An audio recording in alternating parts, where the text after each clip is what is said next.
मोहतरम नाजरीन, अस्सलाम वालेकुम रहमतुल्लाहि व बरकातहू। आप देख रहे हैं परवास टीवी खबरनामे में आप तमाम का खैर मकदम है। तो आइए खबरों का आगाज़ करते हैं आज के हदीस मुबारक से। रसूलुल्लाह सल्लल्लाहु अलैहि वसल्लम ने इरशाद फरमाया, अल्लाह सुब्हानो ताला अपने बंदों की तौबा पर उससे ज़्यादा खुश होते हैं जितना तुम में से कोई अपनी गुमशुदा सवारी को जंगल में पा लेने से खुश होता है। सही मुस्लिम 129। आगाज़ खबरी के सितारेंगे आज की सुर्खियों पर।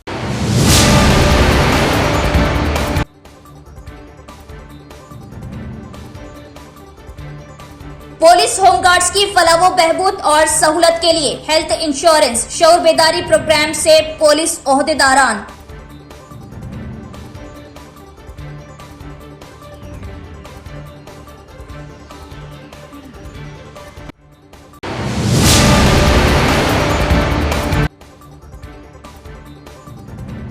सऊदी अरब अलमनाक बस हादसे में शहीद उम्रा ज़ायरीन की नमाज जनाजा व तदफीन के हवाले से सूरत हाल गैर यकीनी। सऊदी हुकूमत की जानिब से ताहाल कोई बाज़ाब्ता हिदायत नहीं की गई जारी। जल्द कार्रवाई मुकम्मल करने और तदफीन के इम्कानात।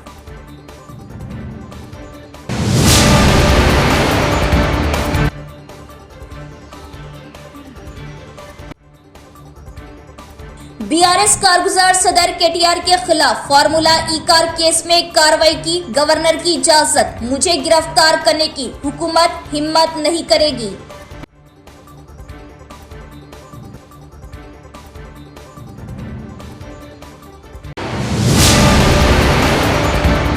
अब खबरें तफसील से। Nizamabad police commissioner Sai Chaitanya IPS की हिदायत के मुताबिक निजामाबाद पुलिस परेड ग्राउंड में मुनक़िदा एक खुसूसी मीटिंग में additional DCP AR Ramchandra Rao ने होमगार्ड्स के फलाह व बहबूद को मद्देनजर रखते हुए हेल्थ इंश्योरेंस पर बेदारी प्रोग्राम का इनेकाद किया। Nizamabad police commissioner Sai Chaitanya IPS की हिदायत के मुताबिक आज निजामाबाद जिला पुलिस परेड ग्राउंड में मुनक़िदा एक खुसूसी मीटिंग में additional DCP AR Ramchandra Rao ने होमगार्ड्स की फलाह व बहबूद को मद्देनजर रखते हुए हेल्थ इंश्योरेंस पर बेदारी प्रोग्राम का इनेकाद किया, जहाँ एक्सिस बैंक के मैनेजर ने हेल्थ इंश्योरेंस स्कीमों के बारे में तफसील से बात की। सीएच रावण ने पुलिस खानदानों की सेहत की हिफाजत को मजबूत बनाने के तरीकों पर तजावीज पेश किए। इस मौके पर एडिशनल डीसीपी एआर ने कहा कि इस बात को यकीनी बनाना हमारी अवलीन जिम्मेदारी है कि होमगार्ड्स जो कि पुलिस के निज़ाम में बहुत अहम किरदार अदा करते हैं, सेहतमंद और मालियाती तौर पर महफूज है। अगर आपको सर्विस में मसरूफ रहने के दौरान सेहत का कोई मसला दरपेश है तो हेल्थ इंश्योरेंस आपके लिए हिफाजती ढाल के तौर पर खड़ा होगा। पेशगी इंश्योरेंस लेने से खानदान का मुस्तकबिल महफूज हो जाएगा, आपकी सेहत आपके खानदान की खुशी। एडिशनल डीसीपी ने कहा कि हर किसी को पूरी बेदारी और बेखौफी के साथ हेल्थ इंश्योरेंस लेना चाहिए और सिक्योरिटी को भी बढ़ाना चाहिए। इस प्रोग्राम में रेजरू inspector H Satish, home guard Shri Shekhar Babu, MTO K Srinivas, Shri Tirupati, bank के अफसरान और दीगर मौजूद थे। मुझे गिरफ्तार करने की हिम्मत हुकूमत नहीं करेगी, केटीआर का बयान। लाइव डिटेक्टर टेस्ट के लिए तैयार हूँ। फार्मूला ई कार के केस में साबिका वजीर और भारत राष्ट्र समिति के कारगुजार सदर केटीआर के खिलाफ कार्रवाई की इजाजत जे देव वर्मा ने दी है, ये बात सबको मालूम है। इस पर केटीआर ने रद्दअमल जाहिर किया। उन्होंने वाज़ेह किया कि कानून अपना काम खुद करेगा। उन्होंने कहा कि इस केस में कुछ भी नहीं, ये बात सबको मालूम है। मुझे गिरफ्तार करने की हिम्मत हुकूमत नहीं करेगी। फार्मूला ई कार केस में कोई गलती नहीं की, ये बात मैं 100 मरतबा कह चुका हूँ। लाइव डिटेक्टर टेस्ट के लिए भी तैयार हूँ। रियासत में कांग्रेस और बीजेपी की मुश्तरका वेंचर हुकूमत चल रही है। मुल्क में इस तरह का गैर कानूनी इत्तेहाद कहीं और नहीं है। पार्टी बदलने वाले एमएलएस पर नाअहली की तलवार लटके तो उनकी बदनामी होगी, इसलिए उन्हें इस्तीफा देने का मौका दिया जा रहा। दानम नागिंदर से इस्तीफा दिलवाया जा रहा। उन्होंने हमारे लोगों से कहा कि दानम से इस्तीफा दिलवाए। तकनीकी बहाने बनाकर के श्रीहरि को शायद बचाने की कोशिश की जा रही। केटीआर ने मजीद कहा कि मैं जब 10 साल वजीर था तो जमीनों के लिए बहुत लोग आए, पैसे देने को भी तैयार थे, फिर भी हमने जमीनों की तब्दीली के लिए कभी रजामंदी जाहिर नहीं की। लेकिन आज रेवंत रेड्डी की हुकूमत ने बड़े जमीन घोटाले की शुरुआत की है। काबीना ने इसकी मंजूरी दी है। दरगाह हजरत जहांगीर पीरा रहमतुल्लाह अलैह पर के कविता की हाजिरी। सदर तेलंगाना जागृति कल्वाकुंटला कविता ने जन्म बाटा प्रोग्राम के तहत रंगारेड्डी जिले के मुख्तलिफ इलाकों का दौरा किया। इस दौरान कविता ने मशहूर मारूफ दरगाह हजरत जहांगीर पीरा रहमतुल्लाह पहुंचे, जहां उन्होंने हाजिरी दी और उनकी जानिब से चादर शरीफ का नजराना पेश किया। इस मौके पर बात करते हुए कलवाकुंटला कविता ने कहा कि दरगाह जहांगीर पीरा रहमतुल्लाह रूहानी मरकज है। यहाँ आने वाला हर शख्स अपनी मुराद के साथ लौटता है और इस मुकद्दस मुकाम से यकीन व उम्मीद की नई रोशनी हासिल करता है। उन्होंने कहा कि जन्म बांटा प्रोग्राम के दौरान अवामी मसाइल को बराह रास्त सुनने और उनके हल के लिए की जाने वाली कोशिशों की कामयाबी, रियासत में अमन अमान के इस्तेहकाम और तरक्की के लिए दरगाह शरीफ में खुसूसी दुआ की गई। इस मौके पर मोहम्मद यूसुफ खादिम दरगाह शरीफ ने कलवाकुंटला कविता की खिदमत, अवामी जज्बा और मुसलसिल फलाही सरगर्मियों की सताइश की और कविता की सेहत व आफियत, कामयाबी और कामरानी और हर नेक मकसद की तकमील के लिए खुसूसी दुआ की। चंद रोज़ कबल मदीने मुनव्वरा के करीब बस हादसे में शहीद होने वाले उम्रा ज़ायरीन की नमाज जनाजा और तदफीन जुमा को होने की इत्तला थी। ताहम सऊदी हुक्काम की जानिब से अभी तक बाज़ाब्ता हिदायत या ऐलान नहीं किया गया, जिसके बाद नमाज जनाजा और तदफीन के हवाले से सूरत हाल फिर से गैर यकीनी। 17 नवंबर को सऊदी अरब में मदीने मुनव्वरा के करीब अलमनाक सड़क हादसा पेश आया था। इस भयानक और दिल दहला देने वाले सड़क हादसे में 42 हैदराबादी उम्रा ज़ायरीन समेत जुमला 45 ज़ायरीन जाँबख्श हो गए थे। शहीद उम्रा ज़ायरीन मक्के मुकर्रमा में उम्रे की अदायगी के बाद मदीने मुनव्वरा ज़ियारत के लिए जा रहे थे, तब हादसा पेश आया था, जिसके बाद तेलंगाना हुकूमत ने इस पर जरूरी कार्रवाई की और हुकूमत का एक वफद जिसमें वजीर अखिलती बहबूद मोहम्मद अजहरुद्दीन, एमआईएम एमएलए माजिद हुसैन और सेक्रेटरी बी शफी शामिल थे। सऊदी हुकूमत से बातचीत और बाज़ाब्ता कार्रवाई के बाद शोहदा की नमाज जनाजा और तदफीन जन्नतुल बकी में करने के इंतजामात के लिए सऊदी रवाना हुआ और तेलंगाना हुकूमत ने जाँबख्श होने वाले ज़ायरीन के अफराद खानदान से दो अफराद को हुकूमत की तरफ से मदीने मुनव्वरा रवाना किया था, ताकि अपने प्यारों के आखिरी सफर में शरीक हो सके। लेकिन ताहाल नमाज जनाजा और तदफीन के हवाले से सूरत हाल गैर यकीनी बनी हुई है। सऊदी हुकूमत की जानिब से अभी तक बाज़ाब्ता इस ज़िमन में कोई हिदायत जारी नहीं की गई। तेलंगाना वफद भी सऊदी हुकूमत से राब्ते में है और नमाज जनाजा और तदफीन का शेड्यूल जारी होते ही इत्तला देने का इजहार किया जा रहा। ताखिर के सबब शोहदा के रिश्तेदारों और अवाम में बेचैनी की कैफियत बनी हुई है। तमाम कार्रवाई मुकम्मल होने के बाद ही तदफीन और नमाज जनाजा का ऐलान होगा, ऐसा इम्कान जाहिर किया जा रहा। कमरपल्ली एसआई अनिल रेड्डी ने कहा कि साइबर जराइम के खिलाफ सभी को चौकन्ना रहना चाहिए और मशवरा दिया कि पुराने फ़ोन खरीदने वालों को फ़ोन फरोख्त ना करें और गैर ज़रूरी पैगामात और वीडियोस का जवाब ना दें। एसआई अनिल रेड्डी ने कमरपल्ली मंडल के नरसापुर गांव में मुख्तलिफ मसाइल पर बेदारी प्रोग्राम का इनेकाद किया। उन्होंने गांव वालों से बात करते हुए गांव में सीसीटीवी कैमरे लगाने का इजहार किया। इस मौके पर उन्होंने वालिदैन से कहा कि वो मोहतात रहे कि नौजवान बुरी आदतें और नशावर अशिया के आदी न हो। उन्होंने खबरदार किया कि गांव में जो भी जुआ खेलेगा इसके खिलाफ मुकदमा दर्ज किए जाएंगे और कहा कि मोबाइल फोन पर आने वाले जाली पैगाम से मोहतात रहें। अगर गांव में कोई मशकूक शख्स नजर आए तो फौरन इत्तला दे। उन्होंने कहा कि 18 साल से कम उम्र के बच्चों को बाइक ना दे।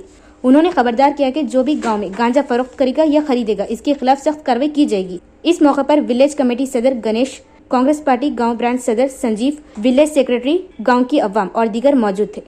जन्म बांटा के एक हिस्से के तौर पर तेलंगाना जागृति सदर कलवाकुंटला कविता गुज़िश्ता 2 दिनों से जिला रंगारेड्डी का दौरा कर रही। इस मौके पर उन्होंने कंदाकूर में तेलंगाना जागृति दफ्तर का इफ्तिताह किया। जन्म बांटा के एक हिस्से के तौर पर तेलंगाना जागृति सदर कलवाकुंटला कविता गुज़िश्ता 2 दिनों से जिला रंगारेड्डी का दौरा कर रही। उन्होंने महेश्वरम, एलबी नगर और इब्राहिमपट्टनम के मसाइल के बारे में दरियाफ्त किया।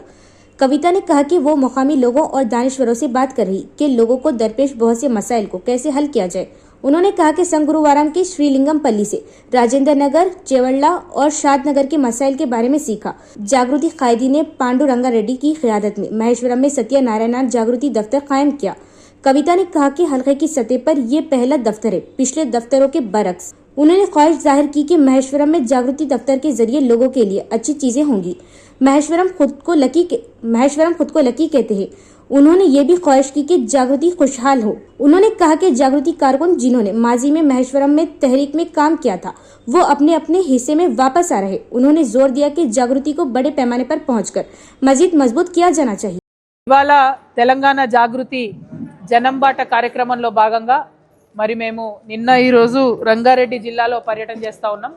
రంగారెడ్డి జిల్లాలో అనేక సమస్యల్ని చూసుకుంటూ ప్రజల దగ్గరికి వెళ్ళి వారితో మాట్లాడుతూ మరి ఆ సమస్యలను ఎట్లా పరిష్కరించాలనేటటువంటి అంశాల్లో అక్కడ స్థానికంగా ఉండేటటువంటి ప్రజలతోని మేధావులతో చర్చిస్తూ ముందుకు సాగుతున్నటువంటి సందర్భం. నిన్న షేర్లింగంపల్లి నుండి ప్రారంభించుకొని రాజేందర్ నగర్, చేవెళ్ళ, అట్లానే షాద్ నగర్, ఆ తర్వాత రాత్రికి మహేశ్వరం చేరుకున్నాం. ఆ తర్వాత ఈరోజు పొద్దున మరి మహేశ్వరం, ఇబ్రహీంపట్నం, ఎల్బీ నగర్, ఇవన్నీ కూడా కాన్స్టిట్యున్సీలలో ప్రజలకు ఏవైతే తీవ్రమైన సమస్యలు ఉన్నాయో వాటన్నిటిని కూడా గమనించడం జరుగుతుంది. అవన్నిటిని కూడా ప్రభుత్వం దృష్టికి తీసుకురావడానికి మేము ప్రయత్నం చేస్తాం. ప్రధానంగా ఇవాళ మహేశ్వరం నియోజకవర్గంలో మా అన్న కప్పాటి పాండురంగారెడ్డి గారి అధ్యక్షతన అన్న అందుల సత్యనారాయణ గారు మరి నియోజకవర్గంలో కార్యాలయాన్ని ఏర్పాటు చేసుకోవడం జరిగింది.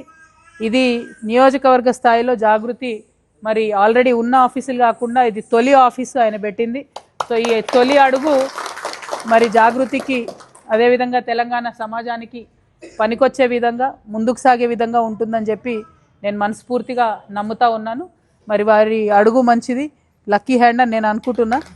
మహేశ్వరం అంటేనే అందరికి కూడా మరి లక్ ఇచ్చేటటువంటిది. కాబట్టి తెలంగాణ జాగృతి సంస్థ ఎదుగుదలలో, తెలంగాణ జాగృతి ప్రజలకు ఉపయోగపడడంలో కూడా महेश्वरम మొదట అడుగు అవుతుందని చెప్పి నేను భావిస్తా ఉన్నాను. बहुत से मुकर्रीन ने रोहित की नाश मेडिकल कॉलेज को अतिया करने की तारीफ की और कहा कि ये बहुत बड़ी बात है कि रोहित, जिसने समाज के तहत अपनी जिम्मेदारी का सोचा और न सिर्फ अपनी मौत के बाद अपनी आंखें अतिया दी, बल्कि ये दरख्वास्त की कि मेडिकल के तलबा की तालीम के लिए इनकी नाश को मुआयने के लिए हवाले किया जाए। डिचपल्ली मंडल के सुतपल्ली गाँव के प्राइमरी स्कूल में माधव नगर के रोहित के अरकान खानदान ने तलबा में नोटबुक्स, पेंसिल, रबर और इम्तिहानी पैड तकसीम किए। इस मौके पर रोहित की तस्वीर पर फूल मालाएं चढ़ाते हुए खिराज अकीदत पेश किया। इस मौके पर रोहित के वालिद सीनियर सहाफी के श्रीनिवास राव ने कहा कि सड़क हादसे में जख्मी होने के बावजूद इनके बेटे ने हिम्मत से आला तालीम हासिल की और एक सॉफ्टवेयर कंपनी में मुलाजिमत हासिल की, जो दीगर माजूर अफराद के लिए एक रोल मॉडल है। उन्होंने कहा कि रोहित, जो न सिर्फ अपने खानदान बल्कि माशरे के लिए भी जिम्मेदार है, ने दरख्वास्त की थी कि इनकी मौत के बाद इनकी आंखें अतिया की जाए और इनकी नाश मेडिकल के तालिबे इल्मों को टेस्ट के लिए दी जाए।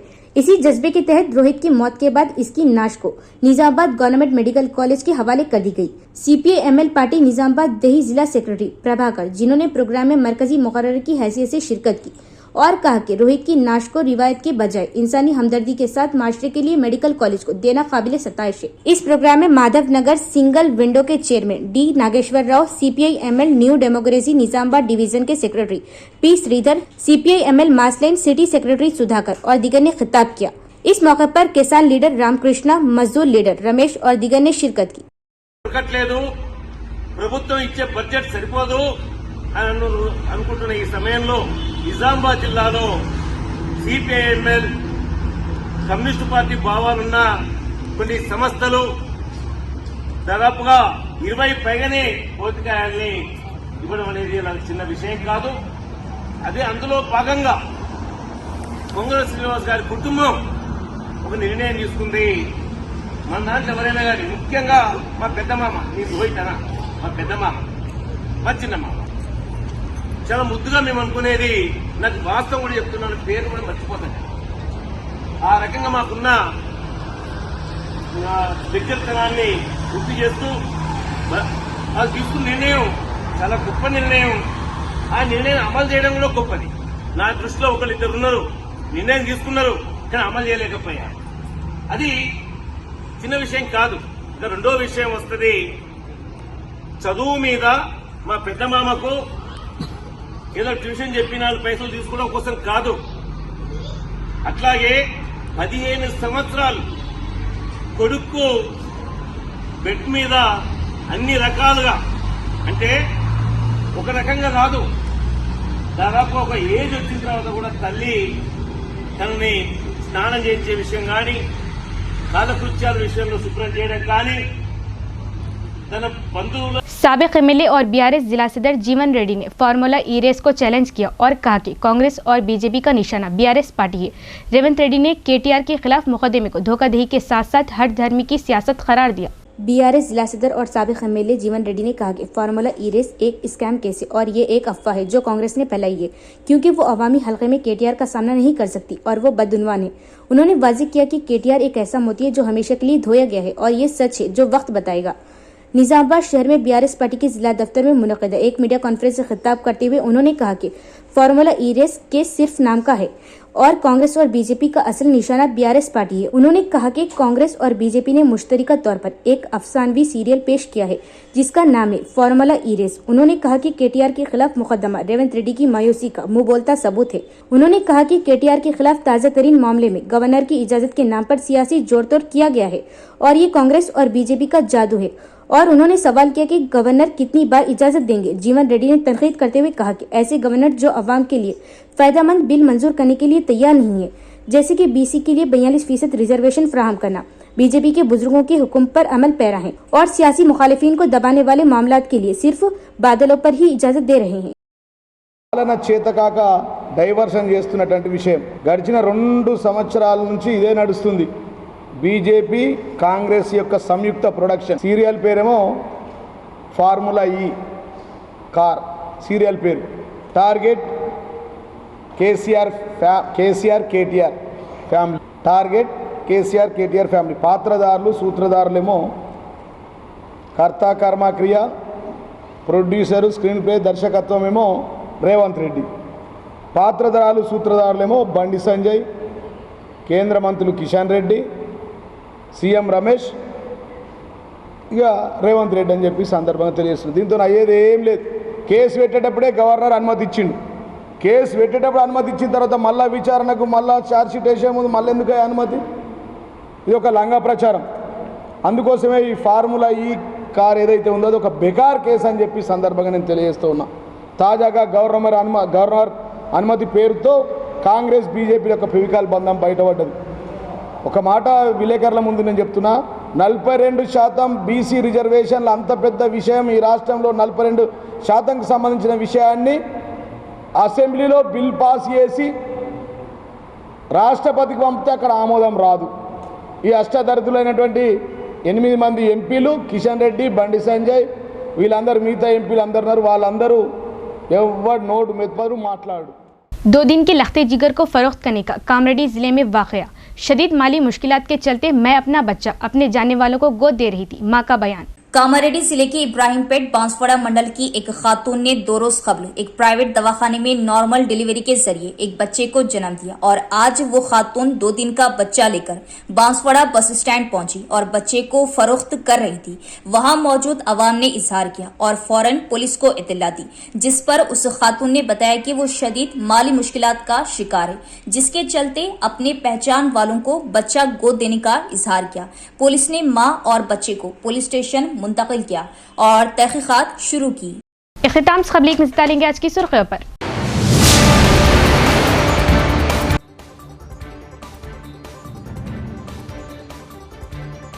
पुलिस होमगार्ड्स की फलाह व बहबूद और सहूलत के लिए हेल्थ इंश्योरेंस शऊर बेदारी प्रोग्राम से पुलिस ओहदेदारान।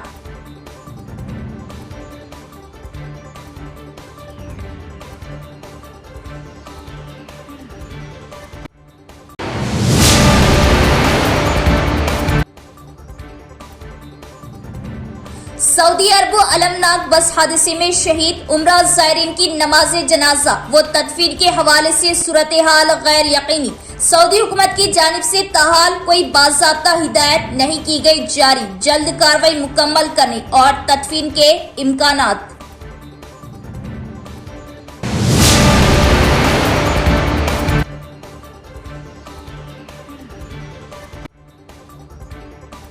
बीआरएस कारगुजार सदर केटीआर के खिलाफ फार्मूला ई कार केस में कार्रवाई की गवर्नर की इजाजत। मुझे गिरफ्तार करने की हुकूमत हिम्मत नहीं करेगी।